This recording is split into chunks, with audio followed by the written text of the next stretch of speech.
എടോ, ഇത് നടക്കില്ല. പക്ഷെ എന്നോട് കാരണം ചോദിക്കരുത്, എനിക്ക് പറയാൻ പറ്റില്ല. എനിക്കറിയായിരുന്നു ഇതും ചിലപ്പോൾ ഇങ്ങനെയൊക്കെ തന്നെ ആവും എന്നുള്ളത്. അല്ല, ഇവിടെ ഇപ്പം എന്താ പ്രശ്നം? എന്റെ മണ്ണം തന്നെയാണോ? എടോ, എനിക്കിത് ആദ്യത്തെ അനുഭവം ഒന്നുമല്ല. കുറെ ആയി എന്നെ ഞായറാഴ്ച ഇതേപോലെ ഉടുത്തൊരുങ്ങി ആർക്കൊക്കെ വേണ്ടിയിട്ട് ഞാൻ ചായയും കൊടുത്തു നോക്കുന്നു.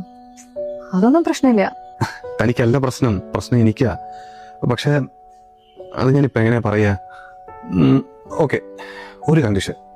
ഇത് പക്ഷെ മൂന്നാമതൊരാൾ അറിയരുത്, പ്രത്യേകിച്ച് എൻ്റെ വീട്ടുകാർ. താൻ എനിക്ക് വാക്ക് തരണം. ഞാൻ ഓൾറെഡി കല്യാണം കഴിച്ചതാ. പിന്നെ അമ്മയുടെ നിർബന്ധത്തിന് വേറെ വഴിയില്ലാത്തതുകൊണ്ട് ഞാൻ പെണ്ണ് കാണാനെന്നും പറഞ്ഞ് ഒരുങ്ങി വന്നേ ഉള്ളൂ. എനിക്കറിയാം ഞാൻ തന്നോടും എല്ലാവരോടും ചെയ്യുന്നത് മോശമാണെന്ന് എനിക്കറിയാം. പക്ഷെ എനിക്ക് വേറെ വഴിയില്ല. എനിക്ക്